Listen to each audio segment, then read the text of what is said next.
Hello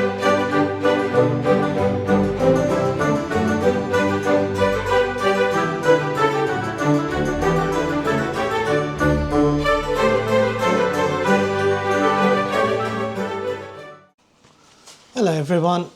So today we're going to do something different. My eldest requested some lasagna for his dinner, and me being me, I don't like doing plain and simple things. I'm going to be making a moussaka lasagna fusion with a bit of Moroccan flavors thrown in, and hopefully it will meet his expectations and you guys will enjoy how I've made it, and it will look impressive, and hopefully it'll pass the taste test in the end when Alex tastes it. The other dish that I'm just going to make as a side is a baked cauliflower with caraway and just topped with bacon lardons. That's just going to be something that's simpler, lighter, with some kind of contrast to the lasagna. Right, so the lasagna is going to be done in multiple steps. So the first step is going to be making a tomato sauce, and I will show you once I'm halfway into it kind of what I've done, and then start working on each layer separately. So I will see you in a minute. Right, so for the tomato base, I've just taken roughly chopped onions. I've got a tin of store-bought tomato puree and some rapeseed oil. The plan is I'm just going to fry the onions, the tomatoes with about a cup full of beef stock. Let the water evaporate a bit, and then I will use an immersion blender to smooth out the sauce, and that will be our base for the lasagna moussaka mix. Right, so I've been frying the onions. They don't need to be fully fried, just enough. Pour in the full tomato can, give it a quick stir, and I'm now going to just cover this at a simmering heat for a few minutes before I put some beef stock in. Now I've made the beef stock using beef stock cubes. You need to season it to taste and make it like a standalone beef broth. So this has just been simmering away. As you can see, it's still a bit thin. I'm going to let it simmer for a bit longer, and then once I can feel it a bit thick, I will add the stock and then make it into a sauce consistency before using the immersion blender to make it a smooth sauce. Right, so it's been simmering away for a while. You just need to have a look to see the onions should have gone a bit translucent. And I think it is ready to have the stock. Now this is beef stock I prepared using cubes. I'll probably put about 250 milliliters. This is a 500 milliliter. We need to also just make sure that the amount of liquid is going to be enough for the lasagna sauce. So we're going to do this, put it on to simmer again, and let this cook. So we've now got to the point where the onions are becoming translucent. This is simmering away nicely. I just think it is time to just do the immersion blender and then maybe add a bit more stock and reduce it to get it to a sauce consistency. Right, so I've turned the heat down, and I'm just going to use the immersion blender to try and get this done. Right, so I've used the blender to make sure all the pieces are done, blended nicely. As you can see, it's a nice sauce consistency. I might just add a bit more stock and boil it for a couple of minutes, and then put this away ready for when the layering needs to start. Right, so I've simmered it for a bit, moved it to another pot because I need the frying pan, and as you can see, this will just about be right. It's thin enough to then cook the pasta as well, and it's not, because if it's too thick, it's not really going to cook the pasta properly. So once I've done this, I'll put this away. Now I'm going to start working on the layers. Right, so the next layer I'm going to do is basically fried aubergine. So I've sliced my aubergines quite thin. They're in there in the pan. I will put some oil in there, give them a quick fry, put some stock in there, and then let them cook. And once they're cooked, I'll put them on the side. Alright, so I've just been gently frying this. There's a bit of oil in there. Aubergines will soak up all the oil very quickly. But because it's going into a sauce as well, I'm not that fussed about how long it takes to fry. Just going to add some stock. The idea is let the aubergine cook in this stock, turn the heat down so it simmers, and we don't have a situation where the water just boils. Put the lid back on, let it simmer, and then once it's done, I will put that aside and then do the next layer. Right, so I've just been cooking these in the stock, or rather the beef broth. Yes, there is still some broth left in there, so I'm going to wait for that to evaporate. The idea is that these aubergines absorb the broth flavour, and we don't need to worry about them being fully cooked, because these will be layered as part of the lasagna and get cooked in the tomato sauce as well. Right, so I'm just letting the water evaporate. It's more or less done. So I will just put these aside and do the same thing with the courgettes, because courgettes, aubergine are a nice mix, and it'll make a lovely layer in the lasagna. Right, so this is what it looks like. Now I'm just going to do the same with the courgettes. There was some oil left in the pan. I'm not worried about that. I'll just do the courgettes in there.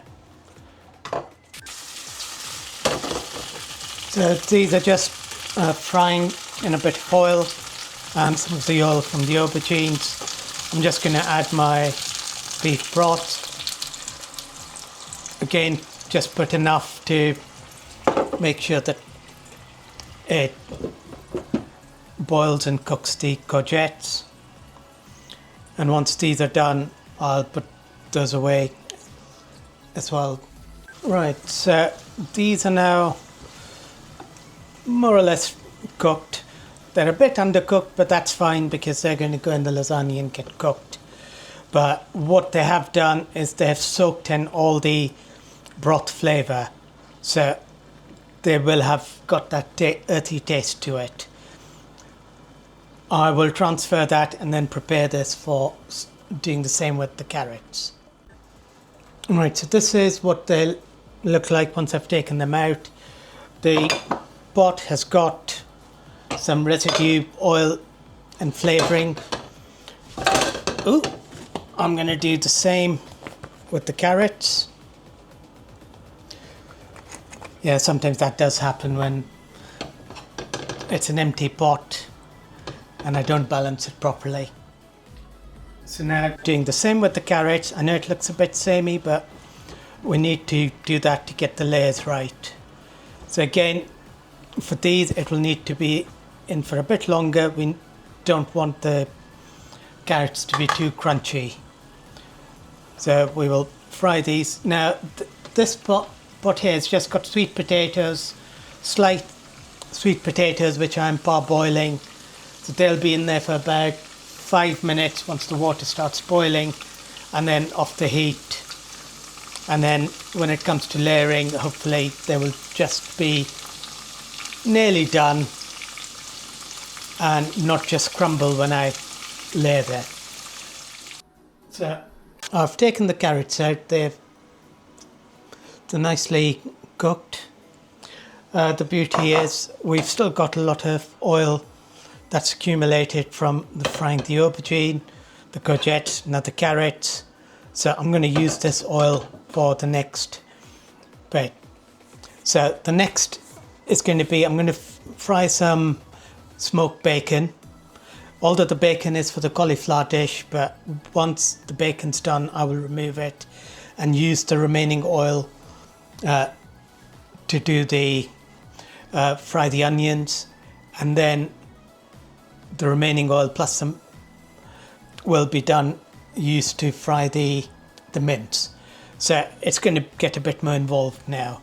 The potatoes, or the sweet potatoes, I've boiled for about 3 or 4 minutes, turned them down. It's still hot water, so they are still cooking. Hopefully they're going to be firm enough to be laid. Right, so here's the bacon. It's just smoked bacon which has been chopped into little pieces, and the idea is that it will be a nice flavour to the cauliflower topping, but the oil from it is going to be will give the beef a nice taste.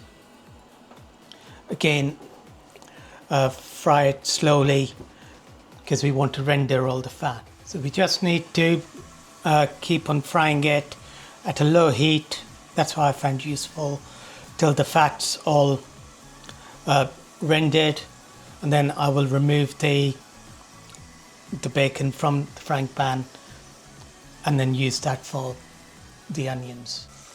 So the bacon's, in my view, done. I mean, it's going to be baked as well, so I'm not that fussed. I think the fat's reasonably rendered, and I will now move that and go on to the next. Right, so I fried the bacon. This is what it looking like. Now I'm just heating up the oil that's left in there, just making sure any of the white residue from the bacon is fully cooked before I put the onions in there. Right, so it's more or less clear. The white residue is finished, so now I'm just going to put some sliced onions in there. Again, once these are done, they will come back out, and I'm just going to leave it in there to fry for a little while. It's on a low heat, so it doesn't burn. Right, so as I was frying it, I noticed it was starting to stick. So I've just put a bit of beef stock or broth in there and let the onions cook properly, and hopefully, and I expect there will be some oil left in there which I can then use for the meat. So I think these are now nicely caramelized.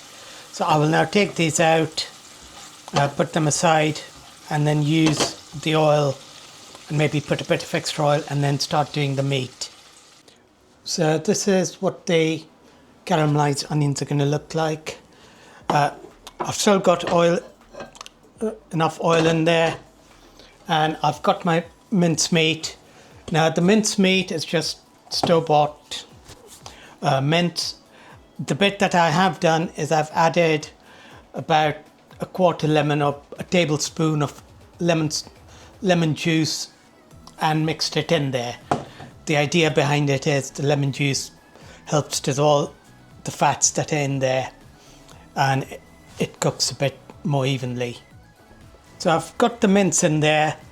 I'm just going to fry it till the pinkness disappears, And then once that's done, I'm going to drain the water, make sure there's none of the water left.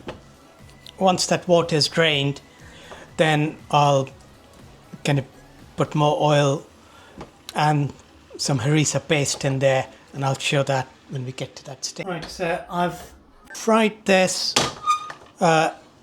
till everything's kind of brown, or there's no pink. Now, the next thing that I'm going to do is I'm going to put in the harissa paste. Now, the harissa paste basically is 2 tablespoons of harissa powder, a teaspoon of garlic paste, teaspoon of ginger paste, half a teaspoon of cinnamon, half a teaspoon of black pepper, and a tablespoon-ish of tomato puree. So I'm just going to mix this, and it will go in there. And then once I've mixed it, I'll put a bit of stock in there to make sure all the flavors are covered, and it will go in there and then cook for a bit. So the harissa paste is now in here. Now, before I start frying it anymore, I'm just going to give it a good swirl to mix it. Then the next step is going to be a bit of oil and stock, and then I will let it cook. So I've now mixed the harissa paste.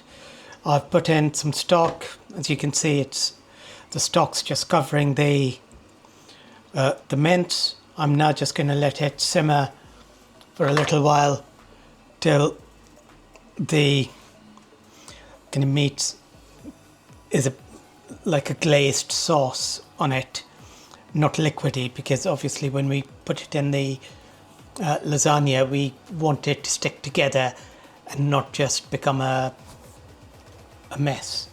Right, so I've cooked the mince in the harissa paste. I tasted it. It was a bit spicy, so maybe less harissa powder if you're using it. Not 2 tablespoons, maybe 1 tablespoon. But to just make it a bit easier, I've put some cream in there, some double cream in there. So basically I'm just cooking the cream in. You don't want raw cream in there. You want the cream to be cooked in with and just make it a sauce. Now, keeping in mind this sauce will mix with the tomato sauce, which doesn't have any spices, so it should be just about right. The meat itself is cooked, so I'm just going to put this away and let it sit. The potatoes are done. Maybe leaving them in the hot water was not a good idea. They are a bit squishy, but hopefully when we layer it, it should be okay. Even though I've got most of the stuff done, I still need to prepare the white sauce that goes on top. But before I can do that, I'm going to just start layering it up, and it's going to be a base of red tomato sauce, pasta, 1 covering of lasagna, then the aubergine and courgettes on top, then a bit more tomato sauce, lasagna sheets, carrots and onions, and then the meat, and then the potatoes, again a bit more tomato sauce, and then final layer will be wilted spinach, and then the lasagna sheets on top.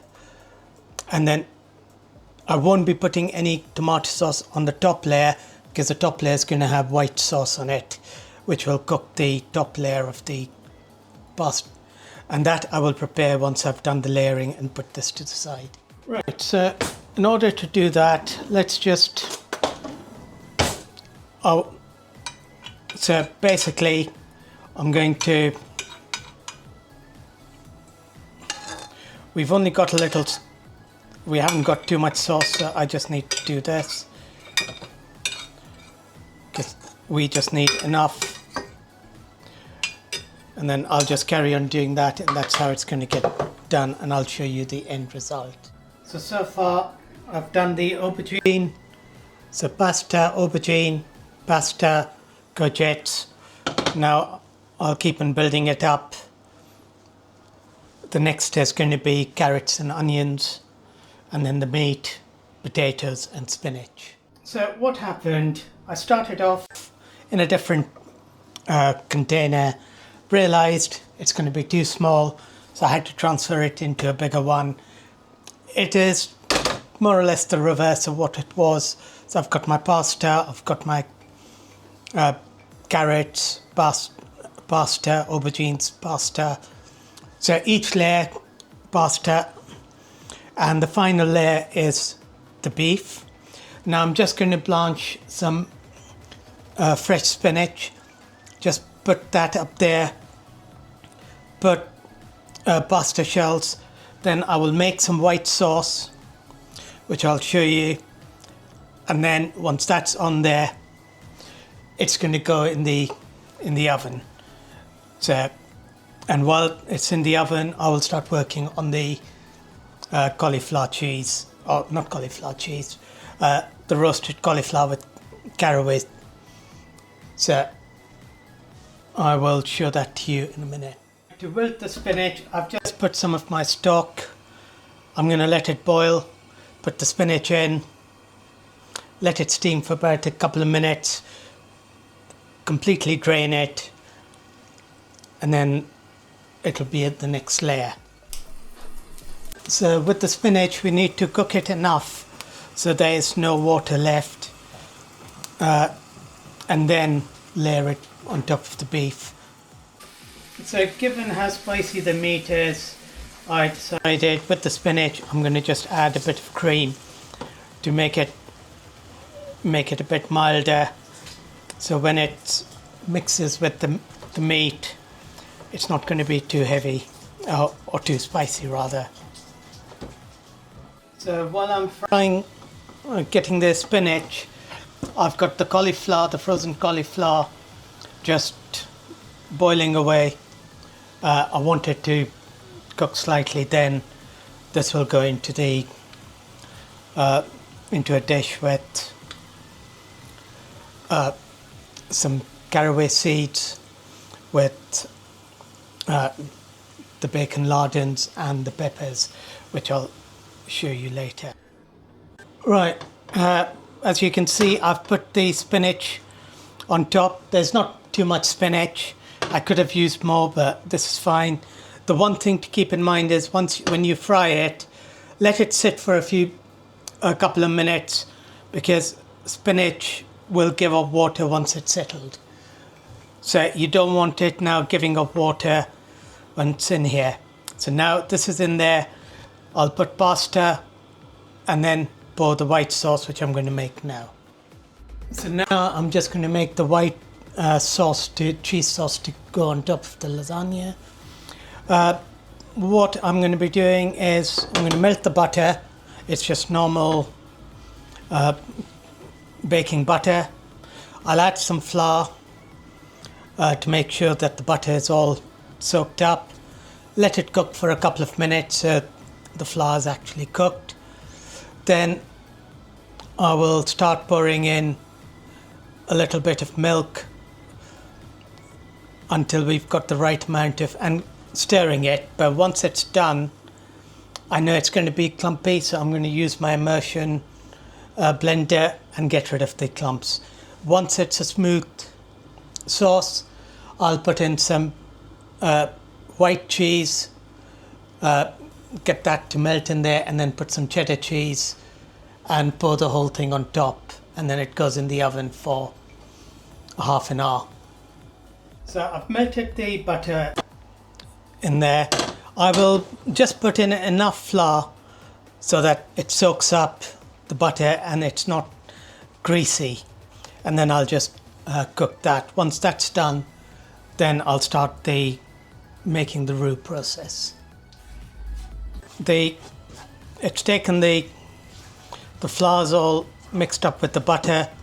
It's not very greasy. I'm just now going to let it cook for a bit. You don't want too much flour because then it will become a bit trickier to make, and you don't want too much butter because then that ruins it. So it's been on there for a minute, just a couple of minutes. I think it's done. Now I'll take it off the heat and start adding milk until I can get to a sauce. Now it will be a bit lumpy, which is why the immersion blender will come into play. So I'm just trying to mix this up. Now, so what I'm now doing is just putting in some cream cheese. This is the only cream cheese left, so I'll just use the whole lot. It's got milk in there. I'll turn up the heat a bit, and then the next thing will be, once this is done, I'll put some double cream and more milk depending on what I need, and then I'll show you the end result. So I've taken the blender and just turned this into a smooth sauce. Now I'm just heating it to get it thick. Once this is thick, I will add some cheddar on it and then pour this on top of the lasagna, and then it goes in the oven. So this will probably take about a couple of minutes. So I've added the cheddar cheese to it, and it's getting a bit thick, which is fine. We don't want, we're going to have a lot of cheddar on the cauliflower as well, so we don't want to overdo it. I think this is now thick enough, and I'm going to put this on the lasagna. So this is what it looks like. I will put this in the oven for about half an hour, and I'll then make the cauliflower.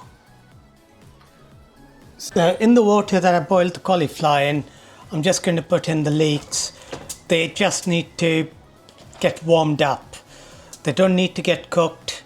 They'll get cooked in the oven, but just enough to get them, to boil them and give them a bit of softness. So while this is boiling, I'll set the other stuff up, and so the cauliflower goes in here, and then there will be a mixture of the lardons, the peppers, and the leeks, and the cheese, and then it's going to go in the oven. Right, so this is the boiled cauliflower with the caraway seeds, and this is now going to go in the oven for about 20 minutes till it's a bit brown. Then once that's done, the leeks, the bacon lard, the bacon, the peppers, and the leeks and the cheese will go on top for the last 10 minutes. Right, so the cauliflower's been in for about 20 minutes. I'm now just going to add the mixture, which is the leeks, the bacon and the peppers. Just literally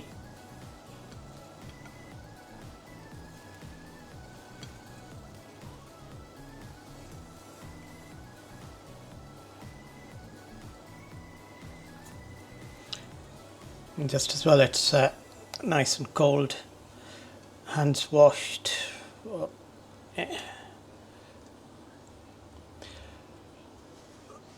And now I'll just put take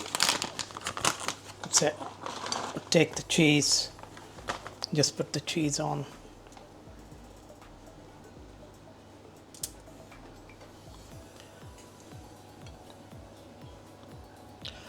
So it will go back in for about 10-15 minutes. Now, keep in mind we didn't put any salt or anything on the cauliflower.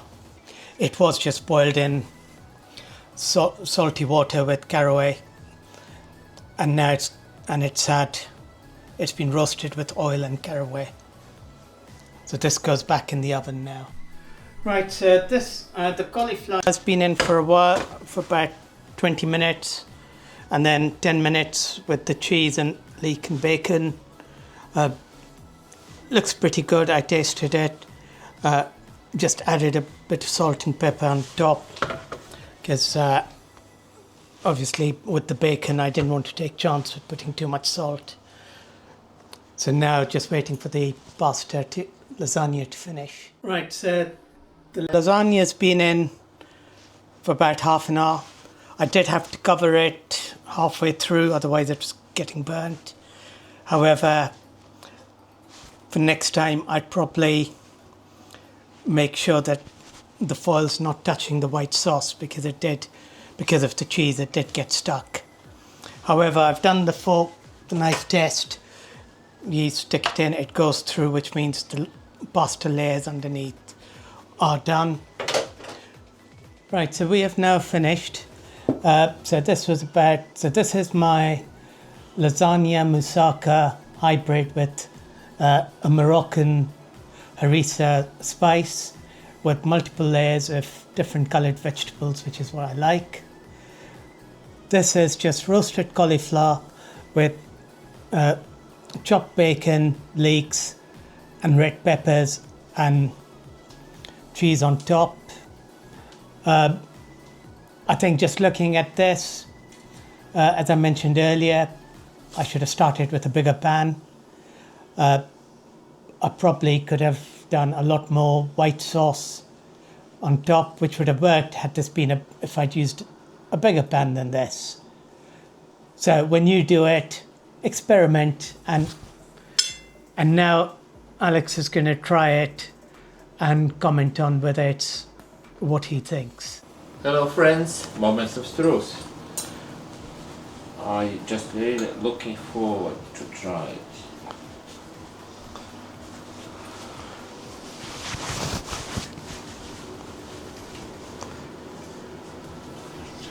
Cauliflower cheese is amazingly tasty, and my suggestion definitely to try it. Now I tried the lasagna. First time this time.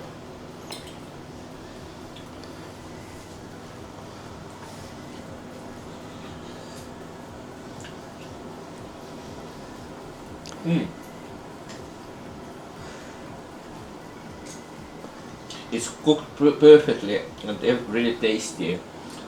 Personally, for me, I need a little bit more salt to add it, but in your case, my suggestion: cook a little cheese, but you always can add some salt. Better make less salt than over-salted food, because over-salted food is not so tasty. On that note, keep eye on the further videos. No. Yeah, well, we've now got a second opinion. It tastes okay. It was the first time I made this lasagna, so I was a bit apprehensive. If you like this, please subscribe and like, and more importantly, if you've got variations and different ways of doing this or different combinations, do put them in the comments so we can try some as well.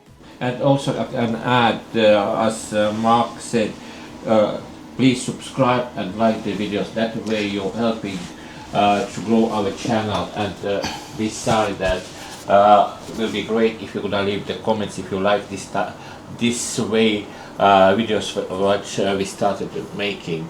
But on this lovely note, I'm gonna enjoy my food, and for you I would like to wish you all the best and see you soon. Bye. Bye bye.